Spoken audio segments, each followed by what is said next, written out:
Sumang-ayon ang lahat sa sinabi ni Zack Zimmer. Dahil wala silang magagawa upang malutas ang isyu, ang magagawa lamang nila ay aliwin si Sr. Zimmer sa ilang magagandang salita. Kumukulo ang dugo ni Mandy Zimmer. Napakakapal ng mukha ni Zack, siya na punot dulo ng lahat ng iyon. Ngayon hindi lamang niya maikot ang mga bagay, kundi tila kumikilos siya na parang siya pa ang nasa tama. Kung kaya lang niya itong samplein gagawin niya. Kung ganun aming tagapagmana ng mga Zimmer, sige at ayusin mo ang isyong iyon, malamig na sinabi ni Mandy. Ho, ni hindi nga ako ang project manager ng commercial center, bakit ba ako mangingialam dito?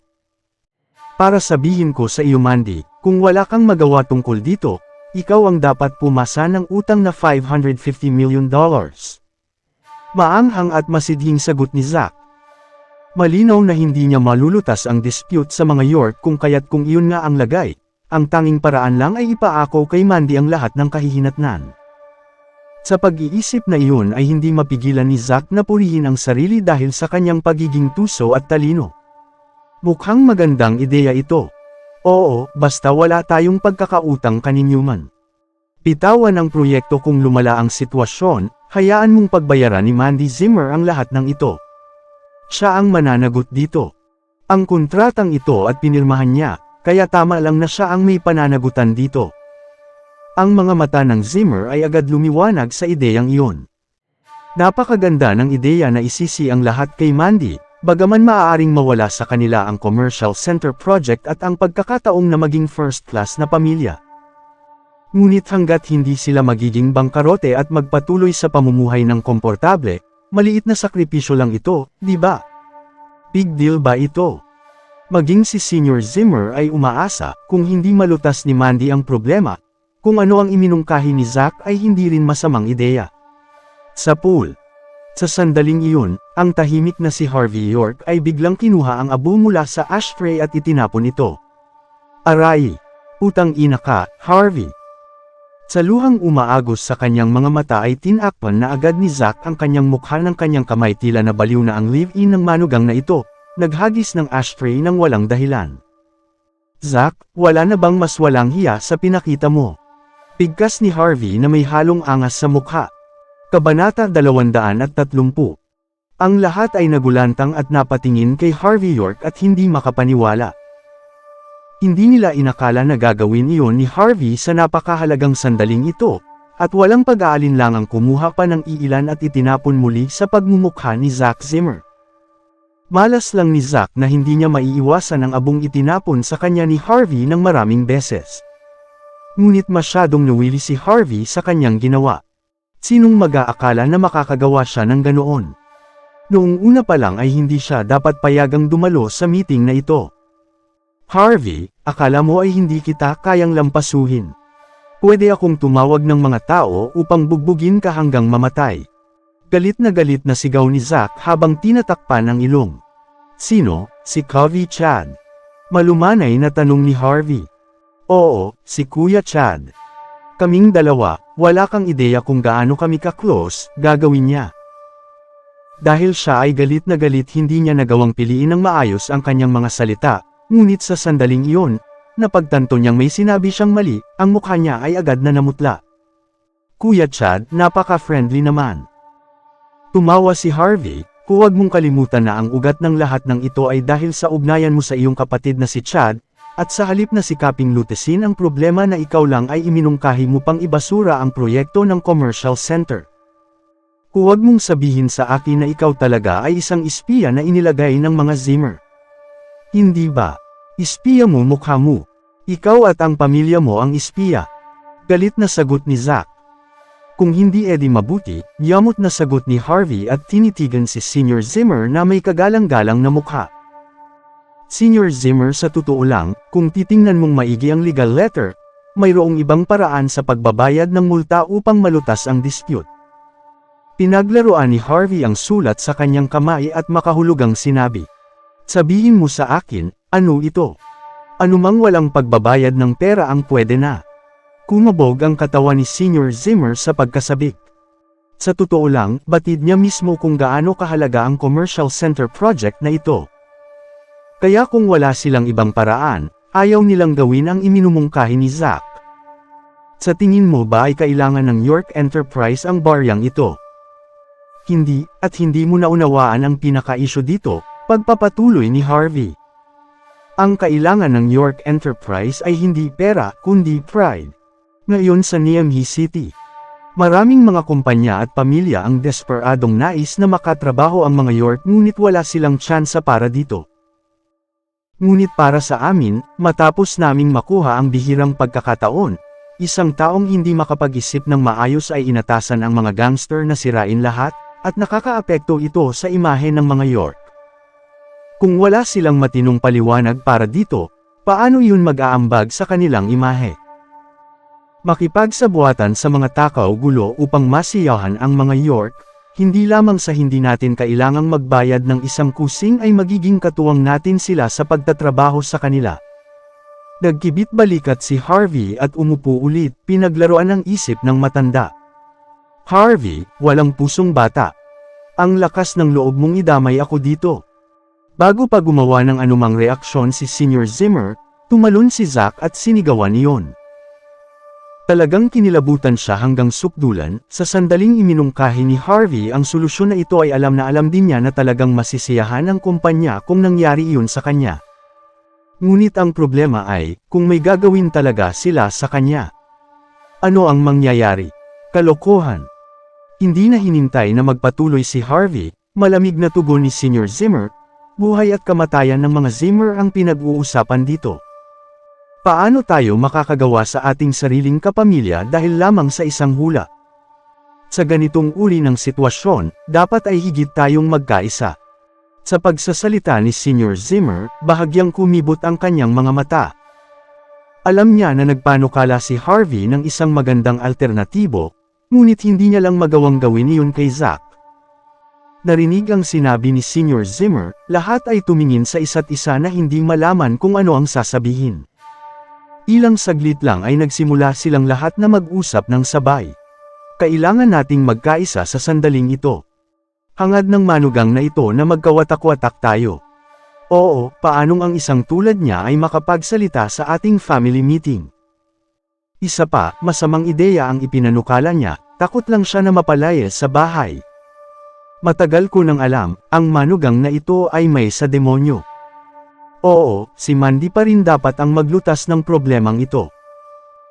Mandy, ngayon ang ating pamilya ay nasa isang malubhang sitwasyon at hindi lamang hindi mo sinusubukang tumulong, ngunit sinusulan mo ang iyong kinakasama na magsabi ng mga walang kwentang bagay tulad nito.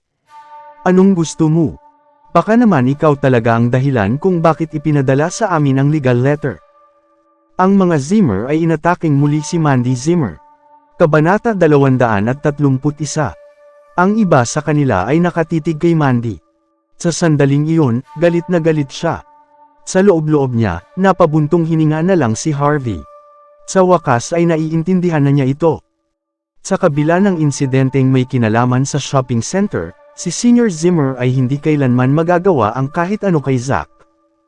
Para kay Sr. Zimmer, napakalaki ng kaibahan ng mga lalaki sa mga babae. Ngayon, napakalaking gulo ang idinulot nito. Alam ni Harvey na hahayaan na lang niya ito. Kung hindi, baka lumala pa ang sitwasyon ng kanyang asawa. Matapos isipin ito sandali, nag-text si Harvey kay Mandy. Sumulyap si Mandy sa kanyang cellphone, pagkatapos siya ay medyo nanginig. Ito ay dahil hiniling siya ni Harvey na pumayag malutas ang isyong ito. Nais din niya na humiling siya. Tumingin si Mandy kay Harvey, na mahinang ngumiti at sinabing, magtiwala ka sa akin. Naalala ni Mandy ang nangyari noong isang araw. Pinili niyang maniwala sa kanya. Sa sandaling iyon, huminga siya ng malalim at tumayo. Sinabi niya, Lolo, dapat nung malaman higit sa akin kung gaano kalaking gulo ang problemang ito. Dahil inaakala ng lahat na malulutas ko ito, kakailanganin kong pumunta muli sa York Enterprise. Sa ganoon, hindi mapigilan ni Zack ang kanyang panunuya. Mandy, sa tingin mo ba talaga ikaw ang nagtatag ng York Enterprise? Sa palagay mo makakatulong kung pupunta ka mismo ng personal. Gayunpaman, ito ay isang malaking pagkakataon upang palayasin si Mandy sa poder ng mga Zimmer. Bagaman, maaring malaki ang pagkawala, naramdaman ni Zack na mas makakabuti ito kaysa makipagkompetensya sa kanya sa posisyon ng tagapagmana sa hinaharap. Kung ganun, handa ka bang pumunta? Isang mahinahong buntong hininga ang binitiw ni Senior Zimmer. Kahit na, nag-aalala pa rin siya. Tutal, ang buong isyu ay tila isang malaking gulo. Lolo, dapat mong malaman na sa oras na magmakaawa tayo, magiging mas mahirap ito sa bawat oras na lilipas. Seryosong sabi ni Mandy. Pwede akong pumunta at subukan ito, ngunit hindi ko maipapangako na magagawa ko ito. Sok, literal na alam ng lahat iyan. Malamig na bulaho ni Zack. Kung hindi mo kayang gawin ito, huwag kang sumulong. Huwag mo akong sisihin kinalaunan kapag nabigo ka. Zack, dahil handa siyang akuin ang lahat ng pananagutan, dapat ay hayaan na lang natin siya. Malamig na sinabi ni Queen. Ngunit bago iyon, may nais lang tayong kumpirmahin. Ano ang dapat nating gawin kung mabigo ka? Kung mabigo ako, ako mismo ang sasagot sa danyos na $450 million. Hindi talaga madadamay ang pamilya Zimmer. Dahan-daang sabi ni Mandy. Bilang kapalit, may nais akong hilingin. Tumalon si Lillian upang makialam. Ano? Hindi, talagang hindi. Ano ang nangyayari sa aking anak na babae? $450 million. Hindi namin kayang bayaran iyan kahit ipagbili namin siya. Isa pa, sa ganoon kalaking utang, paano siya makakakita ng isang mabuting asawa sa hinaharap? Tumahimik ka nga, tumayo si Senior Zimmer at pinandilatan si Lillian, hindi siya binibigyan ng anumang pagkakataon na makapagsalita. Kasabay nito, itinuon niya ang tingin kay Mandy. Hanggat handang pumunta si Mandy, malulutas ng mga Zimmer ang krisis na ito. Hindi mahalaga kung magtagumpay siya o hindi. Kahit na si Mandy ay humiling ng matinding kapalit, papayag si Senior Zimmer dito. Tutal, ang mga Zimmer ay makakabangon muli hanggat hindi sila nahuhulog sa pagkalugi. Kung tutuusin, kailangan lang nilang magpalamig ng ilang taon. Bukod sa project manager ng shopping center, gusto ko rin ang posisyon ng finance manager ng kumpanya. Kailangan kong pangasiwaan at iberipika ang lahat ng may kinalaman sa pananalapi sa ating pamilya. Sinabi ni Mandy, na binibigkas ang bawat salita. Ano? Mandy, nahihibang ka na ba? Gusto mong ayusin ang mga isyong pinansyal. Bakit hindi mo pa sabihin na nais mong sa iyo na ang buong kumpanya? Ang mga Zimmer ay napatayo sa galit. Sa ngayon si Mandy ang project manager ng shopping center. Kung siya rin ang maaapuint bilang finance manager, walang duda na siya ang magiging pinakamakapangyarihan at maimpluwensyang tao sa lahat ng mga Zimmer.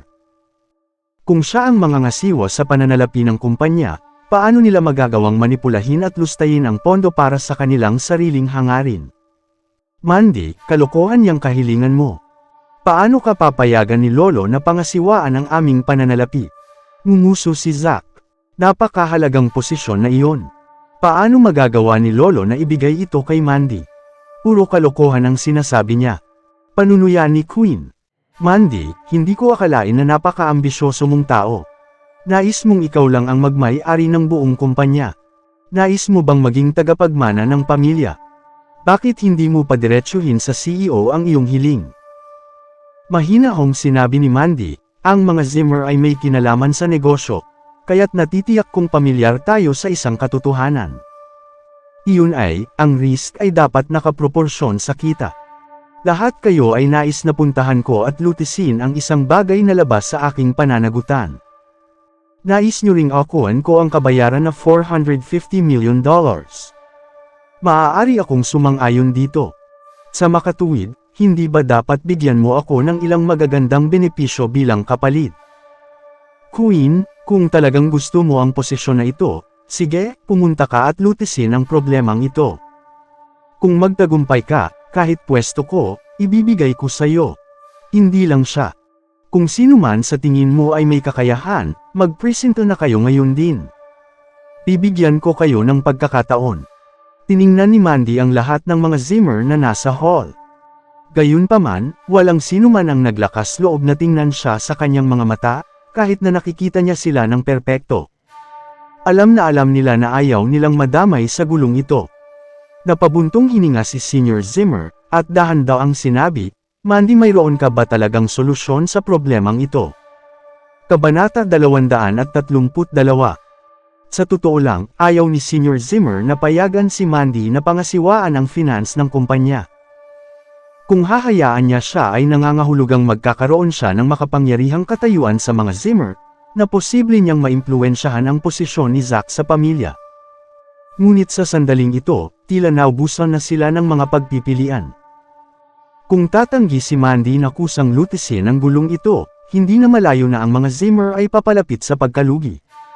Lolo, huwag kang magtiwala sa kanya.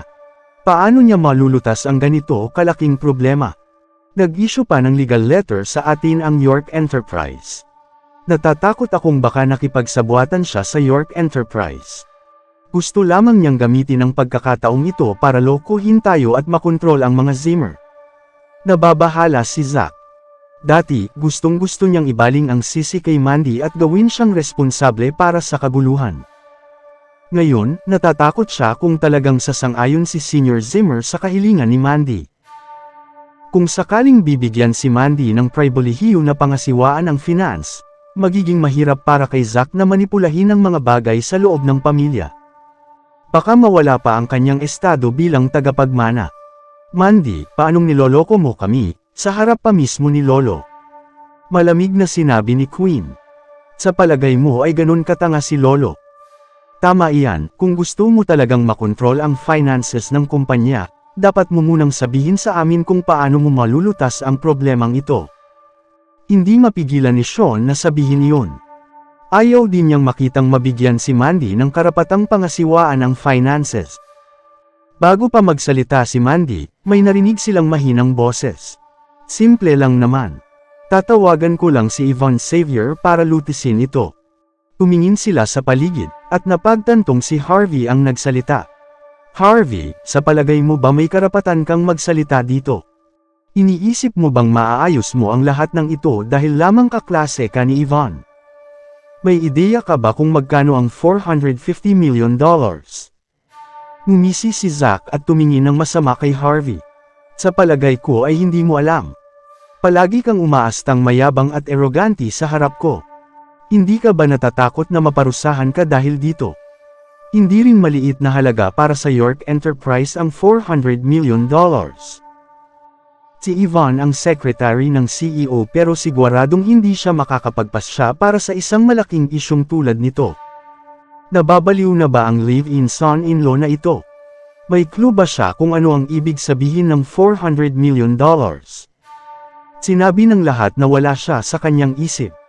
Hindi ako naniniwala dati, pero naniniwala na ako ngayon. Wala sa mga Zimmer ang naniwala kay Harvey, kabilang si Senior Zimmer.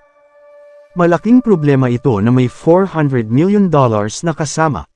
Paano naging posible para kay Harvey na lutisin ang lahat sa isang tawag lamang? Sino siya? Walang magawa si Harvey. Bihira sa kanya ang magsalita ng totoo, ngunit wala man lang naniwala sa kanya. Harvey, manahimik ka nga. Wala kang karapatang magsalita dito. Umangal si Senior Zimmer at hindi masaya, sumusobra na ang live-in son-in-law na ito. Hindi ba niya alam na ang kanyang katayuan sa mga Zimmer ay mas mababa pa sa isang aso? Ayaw pa niyang tumigil sa pagsasalita. Sa palagay ba niya ay malaking tao siya? Kung hindi nila kailangan si Mandy, matagal na nilang pinalayas ni Senior Zimmer si Harvey sa pamilya Zimmer. Bahagyang napasimangot si Mandy at tumingin kay Harvey. Hindi siya sigurado kung nagbibiro o nagsasabi ng totoo si Harvey. Subalit, wala nang balikan ito para sa kanila. Huminga ng malalim si Mandy at sinabi, Lolo, hindi mo kailangang mag-alala kung paano ko aayusin ang problema. Mag-iisip ako ng solusyon.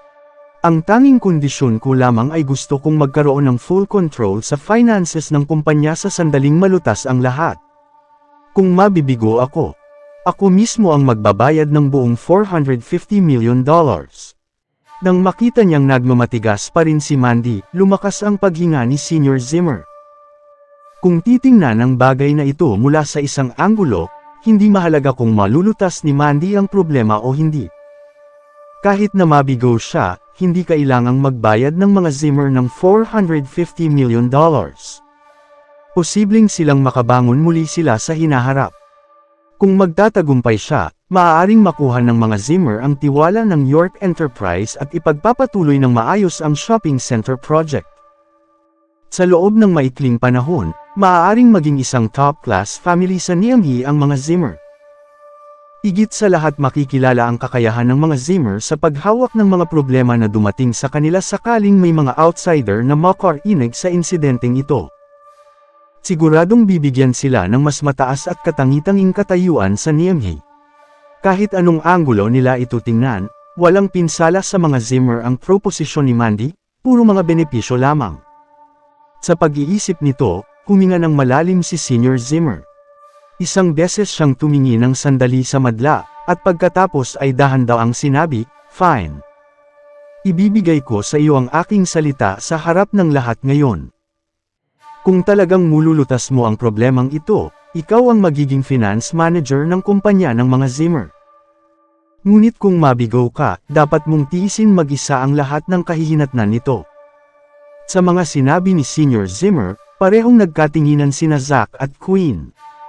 Subalit, hindi sila naglakas loob na tumutol pa. Kung talagang may kakayahan si Mandy na malutas iyon, nakuha niya ang karapatang pangasiwaan ang finances.